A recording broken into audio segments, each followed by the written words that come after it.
Now, without further ado, I'm going to toss it over to our star for today. Here's Chef Amy. Hi, everybody. Thank you so much for joining me here in my studio kitchen on the Eastern Shore of Virginia. We are sandwiched in between the Atlantic Ocean and the Chesapeake Bay, and it is a beautiful fall day here.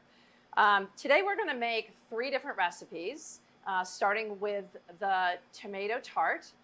The next recipe will be the sweet potato biscuits, and then finishing up with the figs. So we'll get right to it. As you can see, I have all of my things ready to go. I've got my recipes and I've got everything measured out, so I know I'm not going to make a mistake in the middle. So the first thing we're making is the tart, and I am using, for convenience, I am using pre-made dough. I like this dough to be a little bit thicker for this tart because it needs to be sturdy to hold up to the tomatoes and the ricotta. So what I'm going to do is open these guys up, and I'm going to put them together and roll them together to make a little bit thicker dough and to make it a little bit bigger to fit into my pan.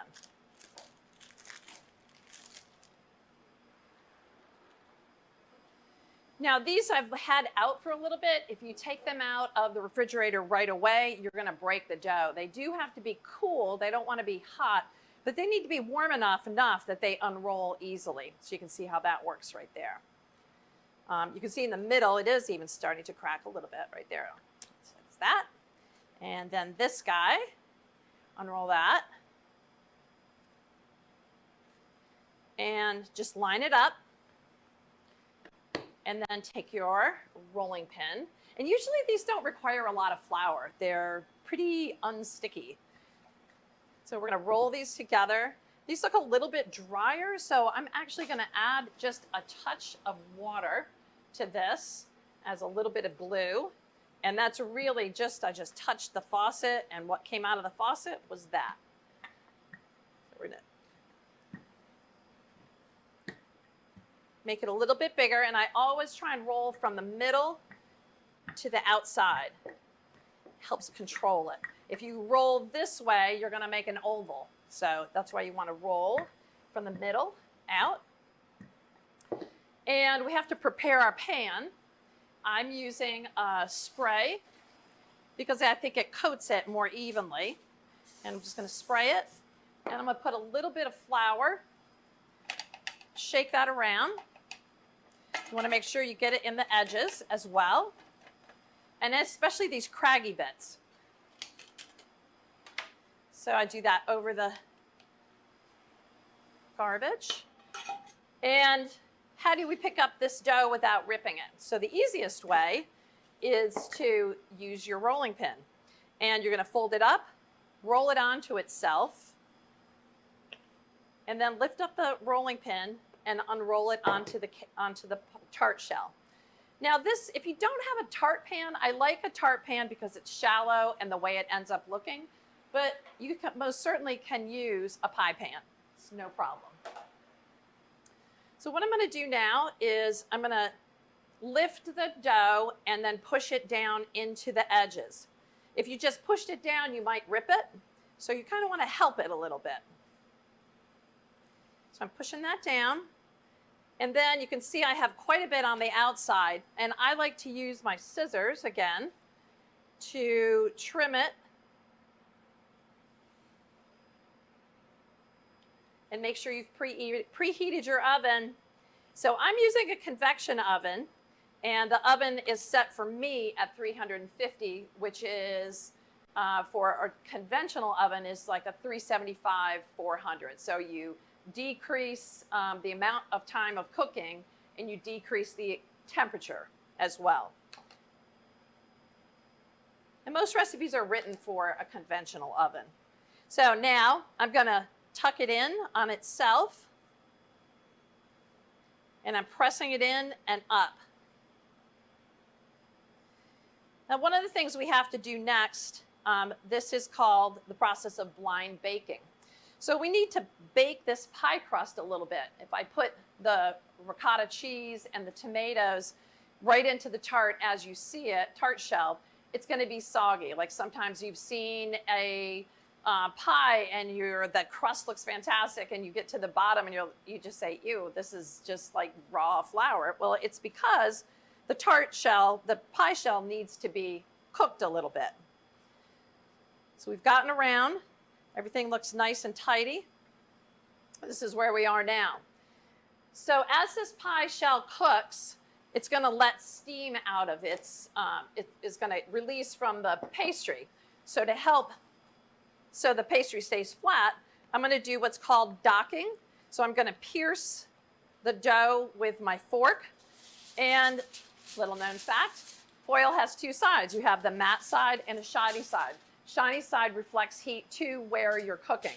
So I'm going to place that onto the pan. And just like I did with the pastry, we're going to press it in, lifting up. I'll try not to go too fast. And I'm going to squeeze it around the edges. So this is what's going to help hold the sides of the tart shell in place. Again, I'm going to pierce it because I want that air to be able to come through the foil as well. Now, if we just put it in here like this, the tart shell is going to puff and it might sag as well. So you need something to weight down the pie dough to keep it in place. And this is a bag of pinto beans that I bought 2 years ago. I use them over and over and over again. So I'm just going to pour them into the tart shell, and I want to push them towards the edge to help hold that up. And that is going to go right in the oven. I like to use a sheet tray underneath because holding on to a pie shell, a hot tart pan is difficult. This makes it easy to maneuver. So it's going into my oven. And I'm going to set a timer for about 10 minutes.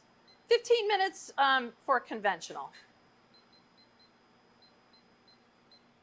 All right. And I'm a big advocate of timers. If you get busy, you're going to forget what you're doing. Make sure you've got your timer. Okay. So the next steps are the drained ricotta. You can see this is the ricotta's in this strainer. This is a cup and a half of ricotta, and I've let it drain overnight. I like to drain it because I want it to be really dry. I don't want to have the less water that we're evaporating via the cooking process, the better. So there's that. And I've got my basil and tomatoes. So let's get those ready for the tart while the tart's doing its thing. So coring a tomato, how do you do that without cutting away most of the tomato or cutting yourself? What I do is I choke up on my knife, so my thumb is here, and I'm going to put the knife at an angle, right on the angle of the core, and push into my thumb. Turn it, and turn the knife at the same time, and done. So we'll go ahead and core our tomatoes. And then we're going to slice them. I like them about 1/4 of an inch thick. So a nice sharp knife. And I save my little bits and pieces because I cook a lot with tomatoes. So I save my bits and pieces and use them for roasted tomato sauce or chop them up in a salad. So there's one. And I have these little trays. They're super handy for staging prep. These are called an 1/8 sheet tray, and I'm just nutty about the 1/8 sheet trays. So, all right, finish our tomatoes. These fall tomatoes are my favorite. They're full of the warmth of summer, and they're just the best flavored to me. That's my opinion. You can still get them at the farmer's market. Some farmers will bring tomatoes that don't maybe look the best this time of year, so you can get a bargain on maybe a full box of tomatoes and then put some up for the winter. And they don't always you don't have to can a tomato to put it up. You can peel it and seed it and chop it and just put it in a Ziploc bag and put it in your freezer. Okay, tomatoes are ready. How are you guys doing with yours?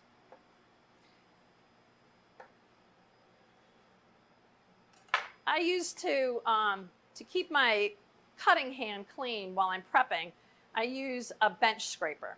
That way I can just lift up product off of my table and then it's done and clean and I can go on working with my hand the way I had it, nice and clean from cutting.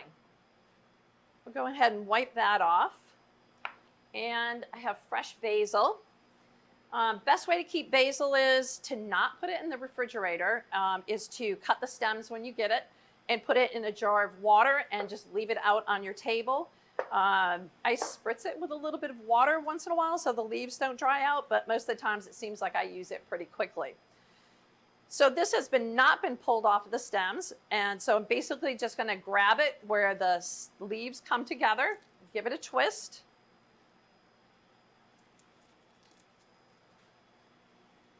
And I'm going to gather it all together and into like a little cigar, if you want to think of it like that. And then taking your time, you're going to cut it into a thin ribbon-like cut, about 1/4 of an inch thick. In French, they call it a chiffonade.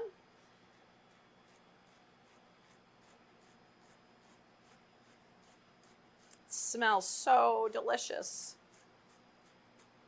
By far one of my favorite herbs. Okay, so that is ready now. Let's put that there. And the tart shell, to be honest, won't be fully cooked, but I'm going to go ahead and pull it and use it anyways right now.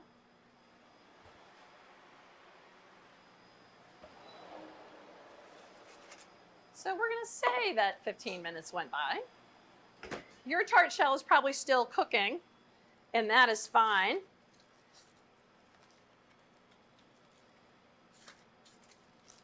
So you can lift it up and then lift the beans out with the foil. And on this tart shell, you can see that the crust has started to cook. It looks like a little dried out. It's not as fully cooked, but you can see it's nice. It's getting set, which is perfect. So the next step is to put the ricotta cheese in. So I'm going to use a spoon, and I'm just going to spoon this in here. Just make dollops.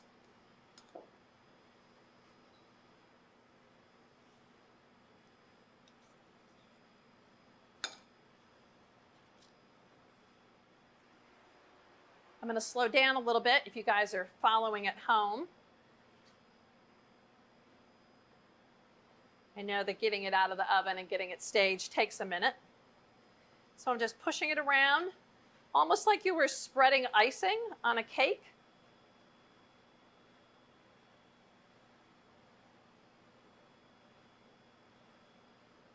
And you want to get it so it's nice and even,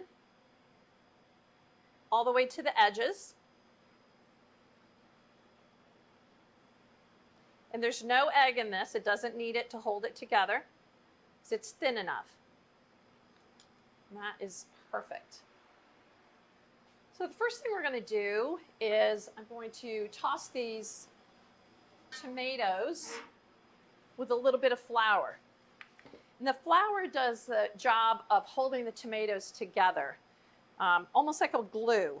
So I'm putting them in my bowl.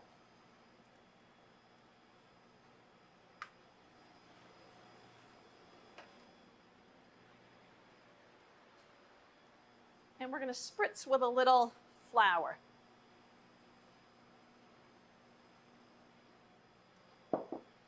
So I put some on, and then I'm going to give it a toss.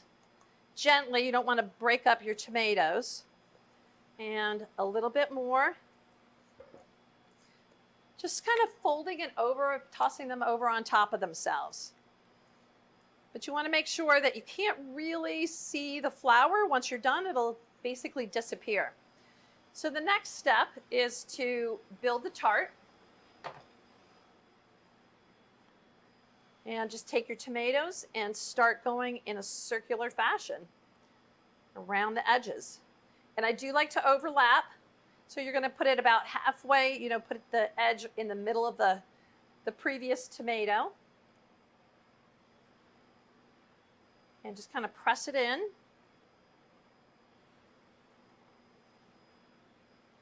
And then once you get to the first one, pick it up and tuck it underneath there. And start all over again. Oh, forgot one thing. Reverse. Live television. Okay, we forgot the basil, which goes on the bottom. So let's try again. We're going to do a little bit on the bottom with the basil. So what I'll do is just start these guys again and then get the basil on that side. Sorry, people.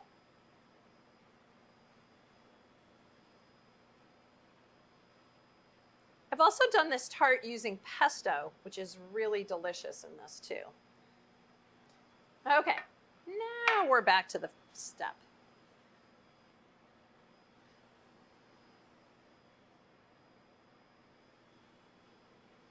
Okay, now tuck it under and start going around. And that kind of finishes it. So now we season it using hot pepper flakes and oregano first. And if you don't like hot pepper flakes, don't use them. I like the little bright spark of heat that you get from cooking with them. And I like dry oregano for this, a little bit of like a deep accent in the background. And then I'm going to put a little bit of salt. I keep my salt in a salt well so that I can handle it by hand. I don't like to use a spoon or a shaker to put it on. And then I use an antique coffee mill as a pepper mill. I've used, you know, I have a hand grinder, but for as much cooking as I do, I need more pepper than a little pepper grinder can do. And then I've also used an electric mill. But what happens is that you end up with whole peppercorns and ground peppercorns. And this basically just grinds it all. It's ready to go. It's nice and even. And I learned this trick from a chef at the Homestead, Albert Schnarweiler. And when I saw it, I was like, oh my gosh, that's the best idea. So I immediately stole it. He was an incredible Swiss chef. All right, a little bit of pepper. And we're going to finish with olive oil. In my kitchen, I keep olive oil in a squeeze bottle, and you can get these at any restaurant supply store. And it allows me to apply olive oil in small amounts directed where I want it to go, and instead of having to put my thumb over the top of a bottle. So we're just going to squeeze that on. And this helps keep a little bit of moisture in the tomatoes. And they're ready for the oven. So we're going to pop this in, and then we'll start working on the sweet potato biscuits while this is cooking. And in my oven, this will take me about 15 to 20 minutes, usually closer to 15. So it may take longer, and it depends on how wet the ricotta was, how wet the tomatoes are. Everything is, you know, they're always different. Into the oven, and I will set a timer for 15 minutes and get ready for the next item. Is there any questions on the tomato tart?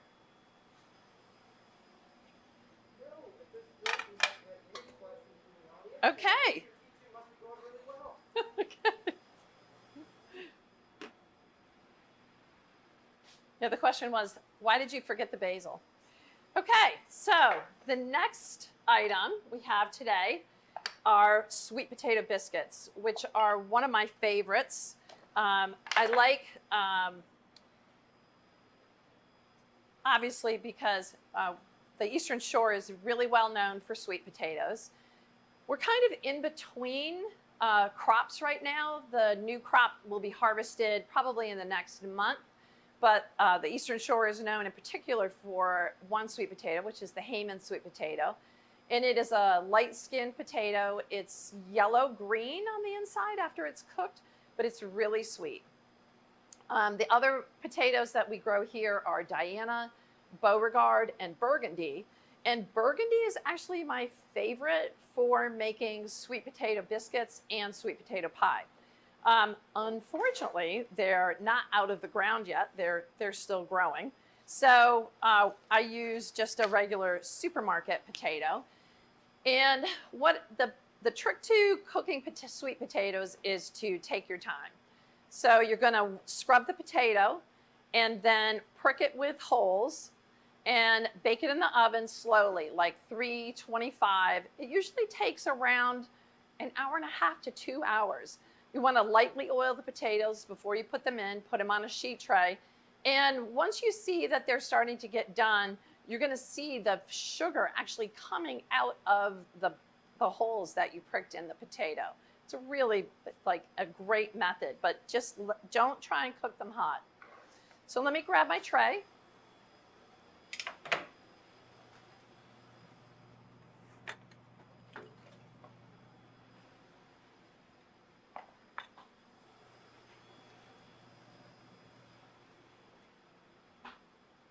All right. So in this recipe, I use 2 different flours. I'm using pastry flour and all-purpose flour. Pastry flour is a lower gluten flour. So when you cook with pastry flour, you don't get as sturdy of a product. So that's why you would use it in a cake. You wouldn't want a cake that turned out like a loaf of bread. That is not the object. So I started using the pastry flour with the biscuits because I want a tender biscuit. So that's the object there.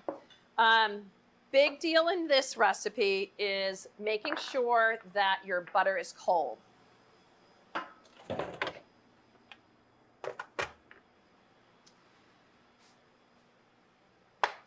So first of all, I'm going to mix my dry ingredients together.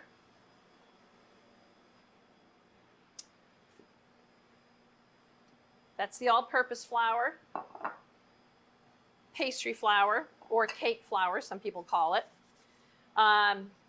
baking powder, sugar, and a little bit of baking soda. And the soda's job is to react with the buttermilk. So buttermilk is an acid, and baking powder reacts with acid and makes it a great leavener. I like to mix my dry ingredients. Oops, I got a little bit of salt. I have a tablespoon of salt. I like to mix my dry ingredients with a whisk. It does a couple of things. It mixes it well, but it also works as a cheater's way to sift your flour.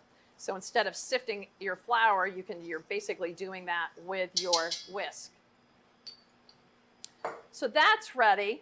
We're going to cut, and if you notice, I took these items out of the refrigerator, so the flour is cold as well. Super duper important. So we're going to cut this butter into cubes. And the reason we want everything so cold is that when the biscuits are all mixed and done, once we do the process I'm going to show you, the butter is going to steam, and steam also creates leavening. So that is the reason that we want everything so cold, because if it's warm, it's not going to do that. It's going to start melting into the flour. So you can see I'm just cutting it into a small dice.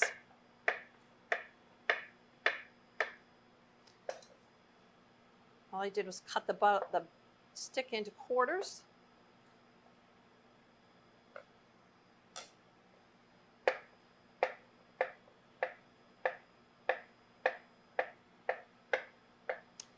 And I'm going to use my scraper and lift it up and put it into the dry ingredients, but only on one side.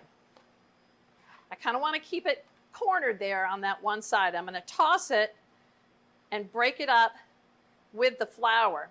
And this step helps once because we're gonna chop this up in the food processor. We're gonna cut the butter in using the food processor. And this step helps it to cut in more easily. So I'm gonna walk over to the food processor. And I'm gonna put half in.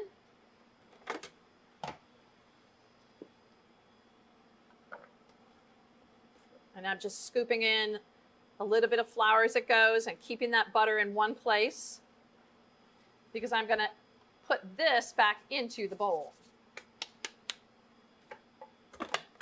We're going to pulse.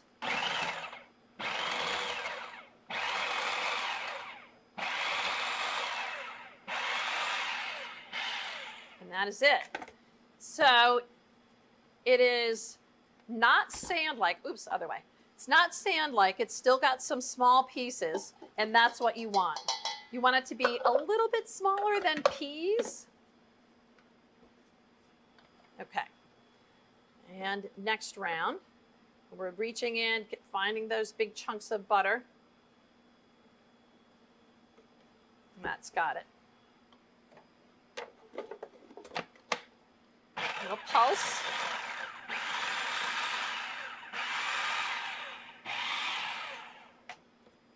And that is that.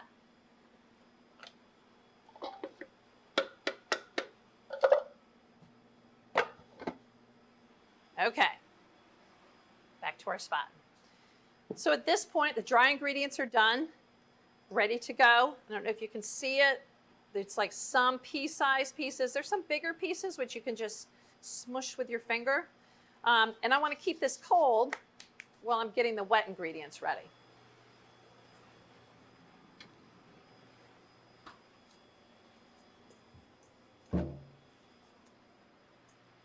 Going back in my bowl.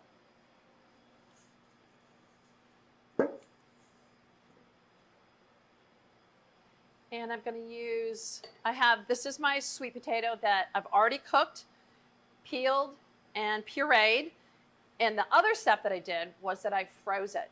So you can do 6 or 8 potatoes and then take out what you need for your recipe and then freeze the rest. And it comes out perfectly.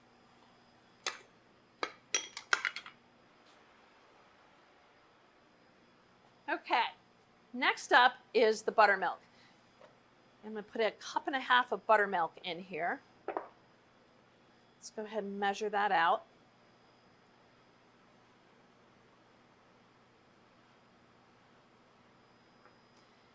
And I did this earlier, but I like to make sure to shake the buttermilk before I use it because they can get some solids so you want to make sure everything is incorporated together.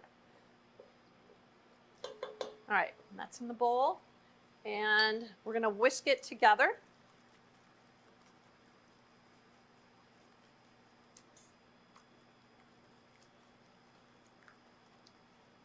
So now you have a kind of runny sweet potato and buttermilk mixture.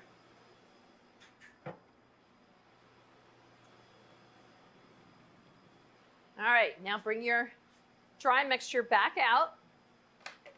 And I think the best tool for this is your hands. So you can do it without gloves or with gloves. It doesn't really matter. I kind of like gloves because it allows me to just take the gloves off and then my hands are clean again. But I'm going to make a little well in the bottom and then using my spatula, turn this out.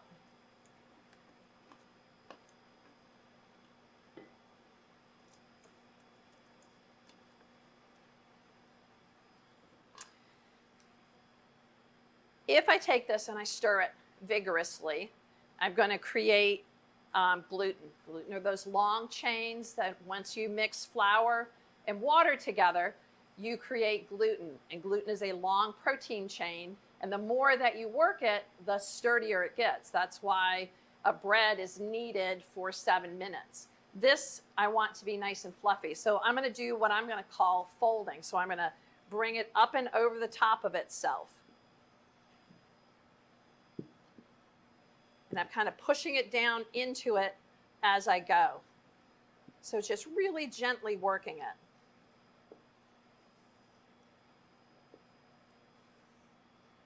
And I'm pressing it together. Kind of a smear, if you want to think of it that way. And you want to do that until all of the flour has been incorporated. You can see it's a wetter dough. And that is that. Simple and easy and quick. And see, gloves, nice and clean. Okay, let's get rid of this, guys.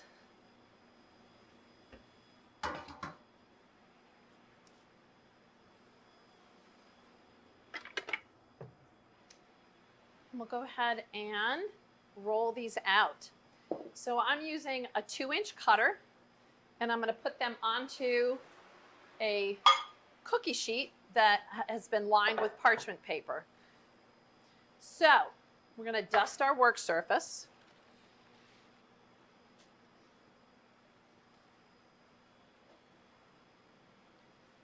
And I'm going to use the bowl scraper to help work this out.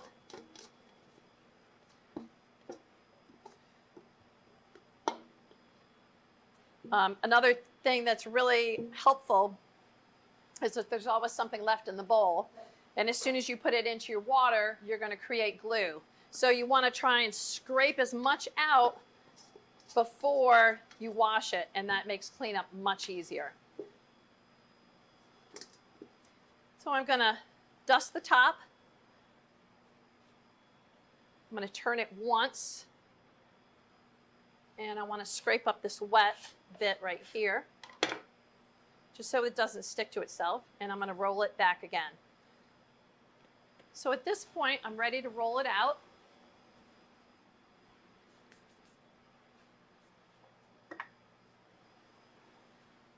And I don't like them really thin, so it's not going to take much rolling. You can almost pat it out, really. But if you look closely, you can see the butter showing through. That is exactly what you want. So we're going to dip this cutter in here, and you want to press straight down. You don't want to twist it as you go. You want to go straight down, and then I just sort of drag it out, and out they come. And I usually give it a little clean in between each one.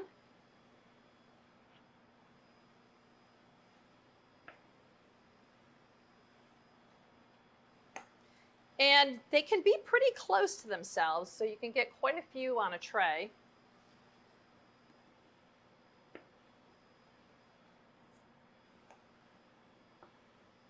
And these, again, go in a fairly hot oven.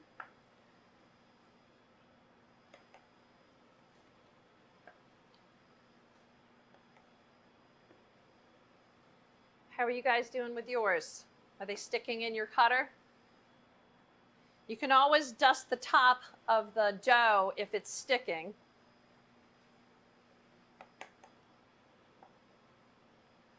Mine are doing pretty good, not too wet.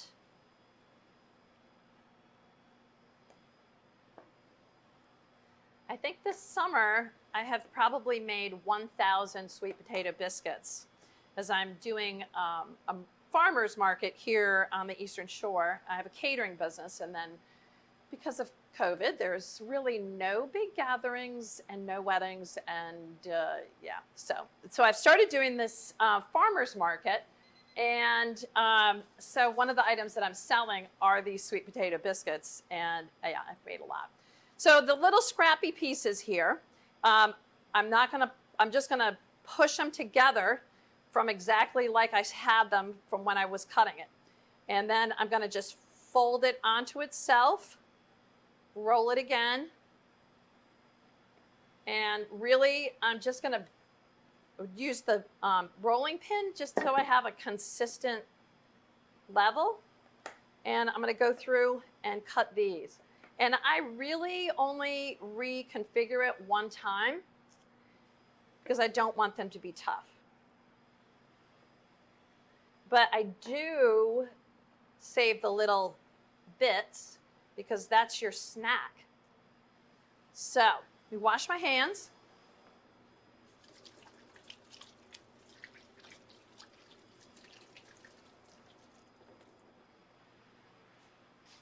And these are ready for the oven.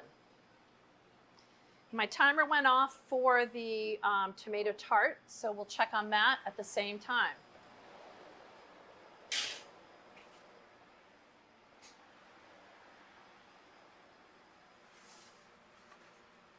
It's looking good. I would like it to be a little bit more cooked. You can see here it's starting to brown and it's starting to dry out. So I'm going to say another 5 minutes on this guy.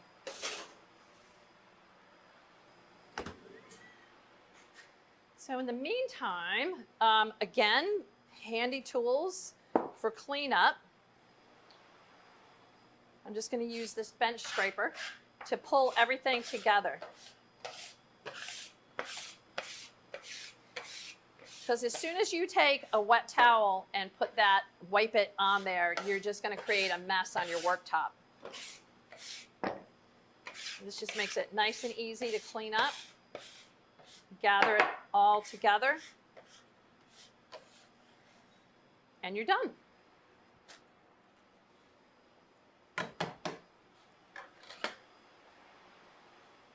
And then I usually just use a dry cloth to get rid of the rest of the bits.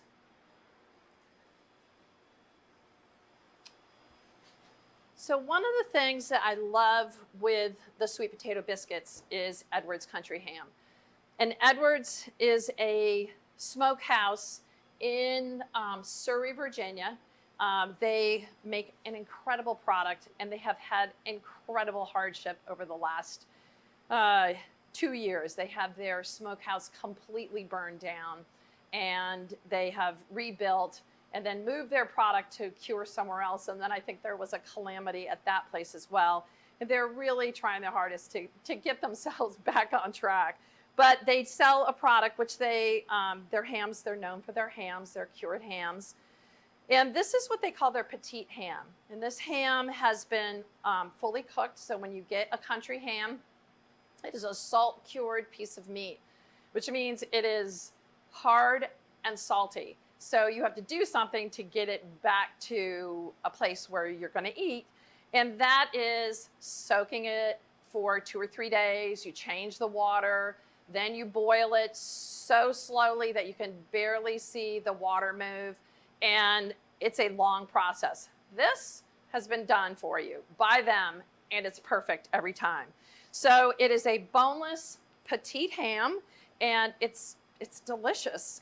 So I highly recommend that. This can be purchased at Pearl Market. There's a vendor called Bay Atlantic Seafood, and he sells these there as well. So you can get that there. It's easy to cut by hand. I would use a serrated, like a good serrated knife to do that. Here's a little piece that I have. One of the things I would recommend if you're going to cut it by hand, is to cut the ham in half lengthwise so that you get a flat surface, because you want to be able to have it not be rocking around. It needs to be stable. So I'm just going to do a quick slice. Let the knife do the work for you. You don't have to press down hard. It's a saw. So we just press it down, just cut. Super easy, very tender, great, great product. So that is that. And then I have some that I cut on a slicer. So these are bigger slices, but just beautiful. And you can see how well it holds up. It doesn't break apart, which is really nice. So those have got a minute before we take them out. One of the things I love with biscuits, of course, is fig jam or peach jam, both of which I make. But I also like to do pan-fried apples. And I'm using Granny Smith. It's not my most favorite apple. I love, like a Jonathan or a Wine Sap. But they're not available yet. And I like the size of these. I want it to, once they're cooked, I want them to be able to fit on my biscuit. And I also don't want a sweet apple like a Gala or a Fuji. I'm going to go ahead and turn on my cast iron pan on low, like a little bit above low, because I don't want to turn a pan on full blast and then you have just a super hot pan. You want your pan, if you want a medium hot pan, turn the burner on medium hot and let it come up to that. It's a better way to control your cooking, because if your pan is overheated, then you've got to wait and go backwards. So I'm going to cut rings. And they're about a ½ inch thick.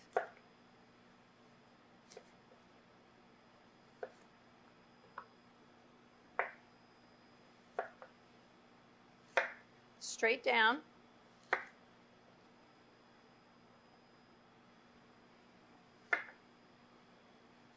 Just take your time, hang on to the apple, get your knife started, and then push down. And instead of using an apple core, I like to use, because it kind of tears the apples up, I like to use a small biscuit cutter. And I'm just going to press that into it, give it a turn, and then hope it comes out. So it gives it a nice clean look.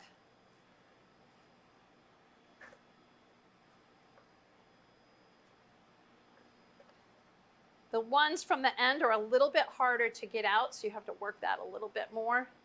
I noticed that. And if they break, then they break. They have some little pieces.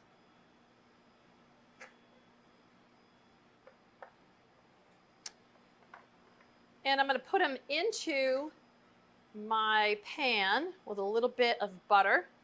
I like to use the Amish butter, which I get at a little store here on the shore called Quail Cove. Quail Cove is also one of our largest sweet potato growers. And they have Amish butter. They have great, good hormone-free and antibiotic-free chickens and meat. So they're a great resource for here on the shore. Okay, let me grab a tray.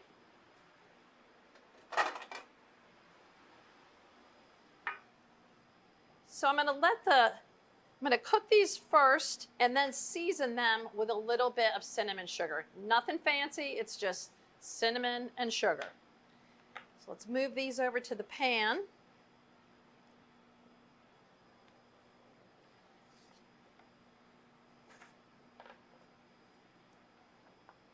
And if my dog was here, I would feed her these because she loves them.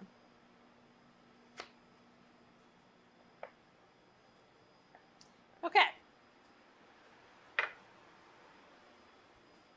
little bit of butter.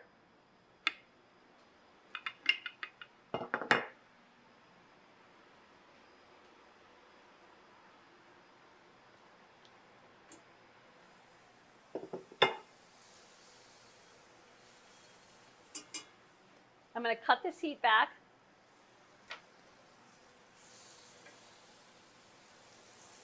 And throw these guys in here.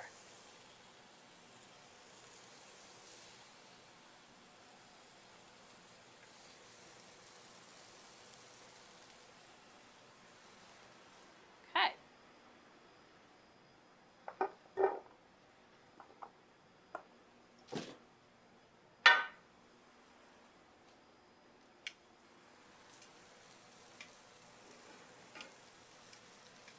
So these we're going to let sizzle for a little bit, and I'm going to put a top on them as well.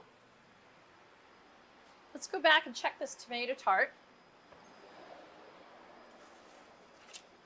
which is looking fantastic. And I'm going to take it out onto a cooling rack.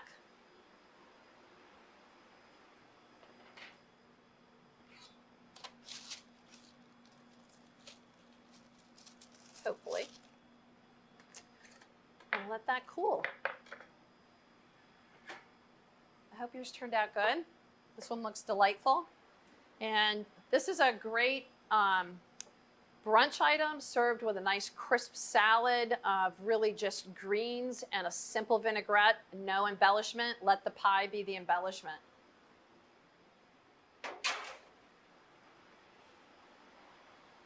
Okay, one down. So the next thing is we're waiting on our sweet potato biscuits. I'm going to turn them in the oven. They are doing what we want them to do, but they are not brown enough yet. And I'm going to reset my timer for another 6 minutes.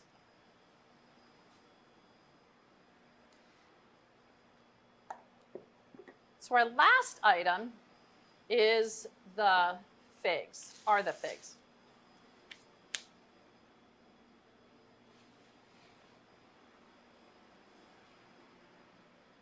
So the Eastern Shore of Virginia is a great fig growing area. We've got a number of different kinds here. This is called a Crisfield White. These I picked over at my friend Bernie Herman's house. He has what he calls a fig library. So he has been getting cuttings of fig trees from all over the Eastern Shore, Hog Island, homesteads that are now decrepit, they're not there, but the plants are still there. And so he has this fig library. He also just recently wrote a fantastic book about the foodways on the Eastern Shore called The South You Never Ate. Highly recommend it. So we've got the Crisfield Whites, and then this is, he says, this is a North Carolina style fig. And then this is what they call a silver leaf. So we've got 3 different kinds. Today, I'm going to specifically use these larger figs. And figs you can still get at the farmer's market where I am. Seaside Coops has had figs for the last 2 or 3 weeks. So I know that they're still available. So that's a good resource.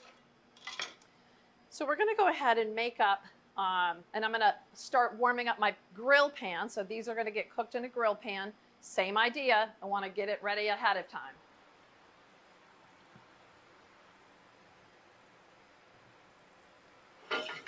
While we're over here, let's have a look at the apples, see how they're doing. They're starting to get brown. Not really ready to turn it yet. But all pans have a different, when you're cooking, pans have different hot spots. It's a good idea to rotate your pan so that it gets heated in different areas. All right, I'm going to trim the top of the fig off just a little bit. And then I'm going to cut a slit into the fig. We'll use this nice big one. So I'm just going to cut a slit, open it up. Did you know that figs are the flower of the tree? So this is a flower. So you can see on the end, this is that it's open. That's how you know when a fig is ready to eat. And that is how the insects enter into the flower blossom and pollinate it. And there's wasps that do that job as well. They actually lay their eggs inside of it. So when you're eating a fig, you might be eating with some wasp eggs, which sounds awful, but it's really not. So it's just nature. It's how it works. Okay, I've got a good, nice, dry goat's cheese. I think this is called Montclair.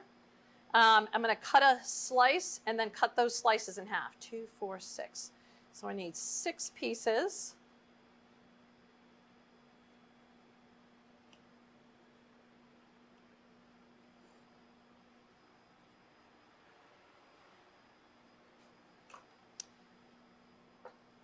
And I'm going to take a half and just poke it right in there.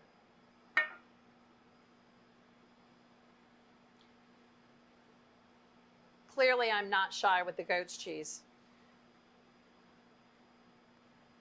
don't think I ever met enough goat cheese.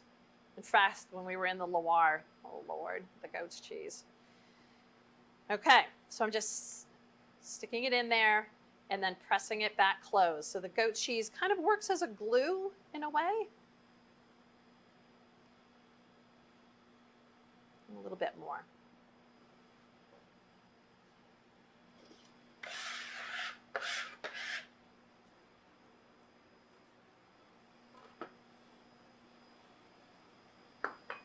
So the next step for this is to wrap these in prosciutto, which is really easy. When you go and buy your prosciutto, you want them to cut it thin, thick prosciutto, so it's a cured ham again, but it's been weighted as it's been pressed, so it's very compact and dense. If it's cut too thick, it is nearly impossible to chew. So you want a very nice thin slice of prosciutto, and I lay it down, and you can see there's a little spot open there. So I'm going to take part of another slice and use it as a little bandage to fill it in. And it's a little bit sticky, which is good. That's what you want. You're going to place the fig cut side down onto the prosciutto and wrap it. And I'm going to tuck it onto itself. And that is that. Let's do these others.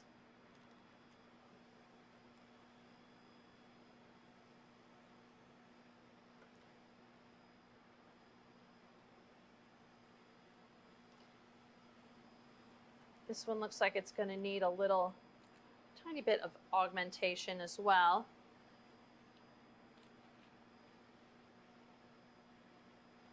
Use that.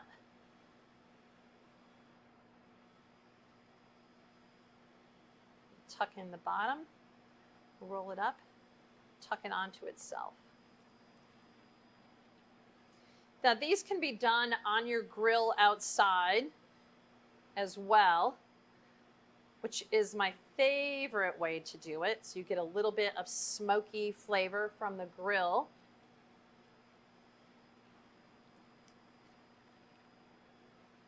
This one looks good. Just wrap those up, tucking it. This one's a little bit bigger, so I think I'm gonna need a tiny bit extra for this one. And, you know, it's prosciutto, so. And this is a Parma prosciutto. I think that's, to me, is the best prosciutto. There are some prosciuttos from Canada, but I don't feel like they taste as nice, and the texture is not as good. They're a little bit on the plasticky side to me. That's just my opinion.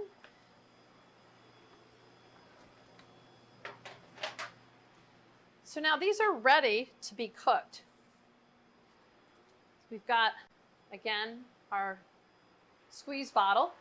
I'm going to go ahead and put that in the pan. And I'm going to kind of rub the pan a little bit because it is ridged. It's a grill pan, so it's got the ridges in it. You can see it's smoking, which is good. Let that warm up just a hair. Let's look at these apples. Oh yeah, they look good. Now at this point is when I'm going to put the cinnamon on. And again, I'm going to rotate the pan because my hot spot is right here on this pan. I've got a little bit of cinnamon. I like to use my hands for everything. So that goes on there. Oops, sorry people. And it's time for the figs. So we're going to gently place these in the pan.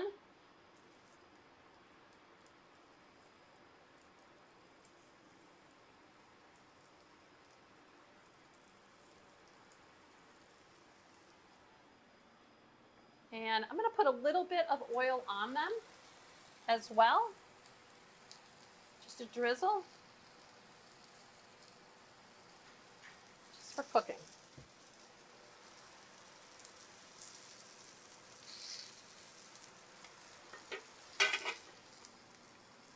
You want to adjust your temperature if it seems too hot. Let's go back and check these biscuits. They are really starting to look good. Got those crags in them, cracks and crags. Oops, I don't need that timer. That's the loud timer.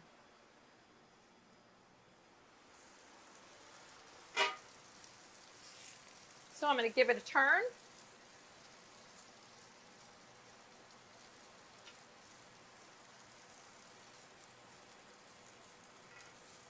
Ideally, I'd like all the whole circumference of the fig to have some grill marks.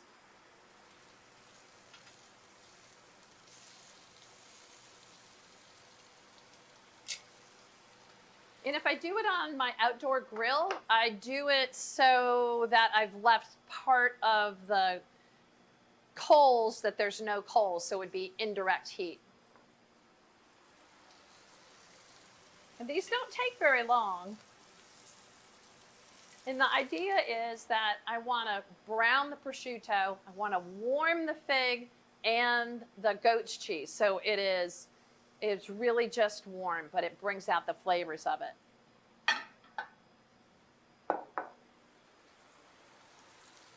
These are just about done. Go ahead and take them out.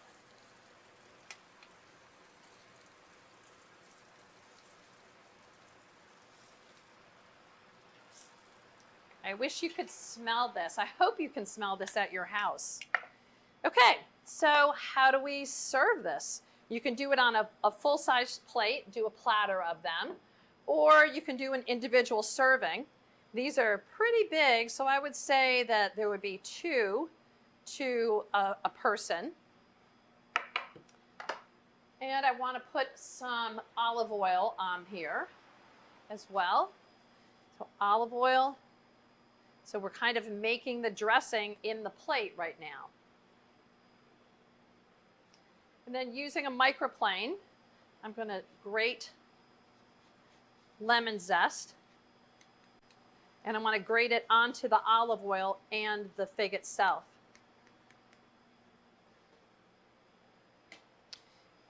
We're using fresh rosemary. So take a sprig of rosemary. I strip it backwards and then pull the top off. And rosemary is what I call a oil-based herb. So you would think of basil and parsley as a water-based herb.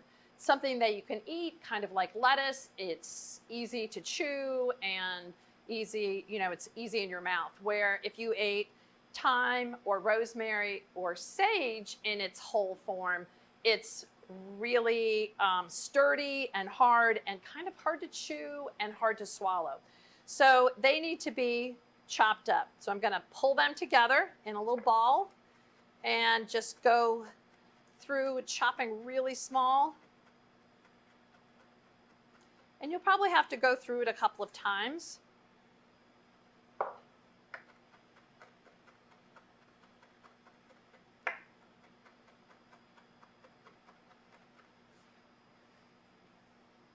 But it's important that it's small. All right, so now we put a little bit on the figs and on the olive oil.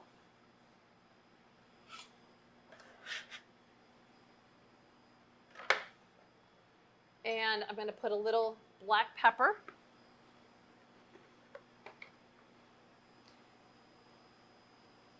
Actually, it's probably a lot because I love black pepper. And on this fig as well, we're going to put honey. This is some beautiful honey that I got from the Beekeepers Guild, the Eastern Shore Beekeepers Guild recently. So we're just going to drizzle a little bit of that.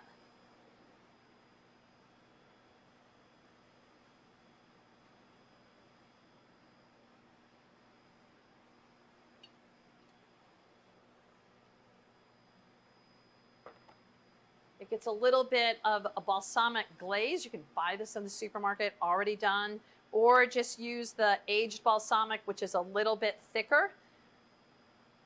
This is really easy to use. And then to finish it, I'm going to use salt by a friend of ours, David and Anna Lee. They started a company called Barrier Island Salt. The pink one is a rosé salt. and the white is their regular salt. They go out past Hog Island on the Atlantic and bring in like 50-gallon buckets of seawater, and they cook it down, and it is a flake finishing salt. You can see how beautiful and flaky it is, and that's what you want. So it's similar to like a Malden salt in that this is not used for cooking, it's used for garnishing.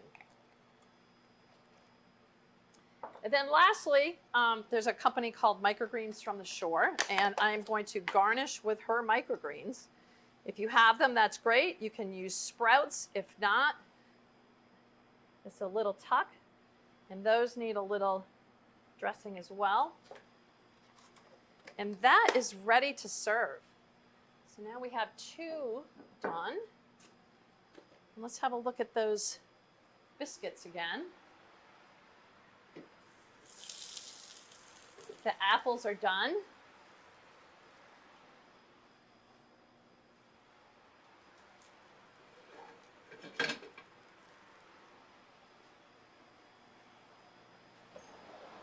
The biscuits are done. It's all going well.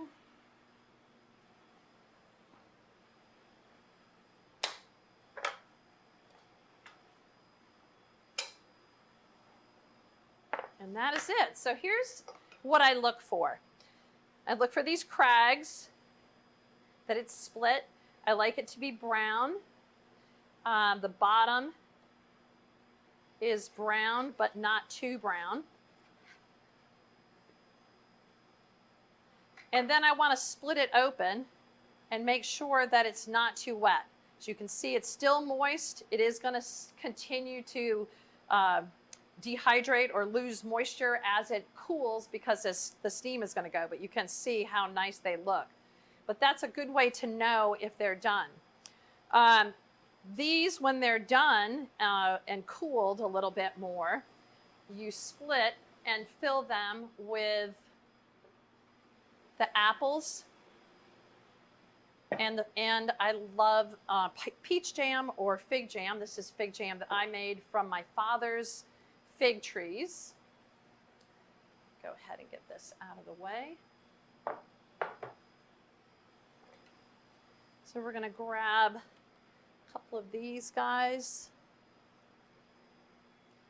Make sure I'm grabbing ones that are not filled. Oops. And just going to split down all the way through.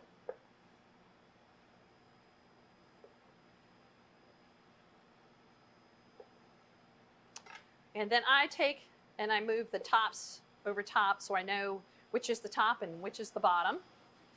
And we're going to get some of our lovely ham.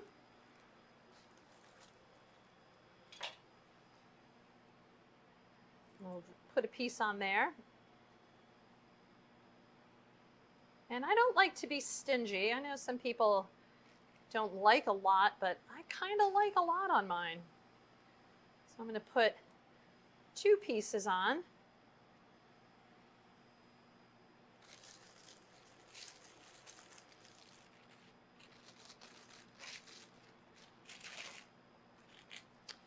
And let's put the apple. So we'll put an apple ring on each one. And this is nice because it'll warm up the ham a little bit.